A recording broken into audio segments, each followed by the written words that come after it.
ஏய் ஏலே எவ்வளவு காயினே பாத்துங்க நான் தம்பியா கேரம் விளையாடுறியா? இல்ல செஸ் விளையாட்டு போலான்னு வந்தோம். படிச்சுக்கிற கொஞ்சம் கூட அறிவு இல்லைன்னா அந்த போர்டை பார்த்தா கூட தெரியல, அது டேபிள் டென்னிஸ் போடணும். நீ பேட்டை கொண்டு அவர் விளையாட தெரியாது, நீ எல்லாம் பார்க்க விளாடுறான். நாடா 2 பேரும் காமெடி பண்றீங்களா? அப்படின்னா பந்தயத்துக்கு நாங்க வரலாமா? டேய் பந்தயத்துக்கு யாருனாலையும் வாங்க, ஃபர்ஸ்ட் வெளியே வரும்போது உள்செட்டி போட்டாங்கடா. கண்ணு பூசு பார்க்க முடியல. முடிஞ்சா என்ன ஜஸ்ட் இந்த 100 ரூபாய் எடுத்துன்னு போடா. இன்னைக்கே சவாலா? மறந்துட்டான். ஏய் தம்பி 500 ரூபாய்க்கு சில்லற இருந்தா குறா.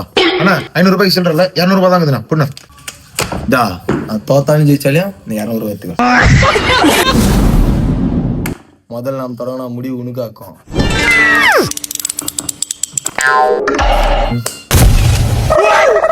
ஆமா அப்பவே சொன்னேன், வயிற்றுல பேண்ட் நலியுது, ஒரு சான்ஸ் முடிஞ்சாச்சுக்கடா. ஒத்த நொடியிலதான் எனக்கு சித்தம் கலங்கிருச்சே, மொத்த உலகமுமே அடடா சுத்த மறந்துருச்சு.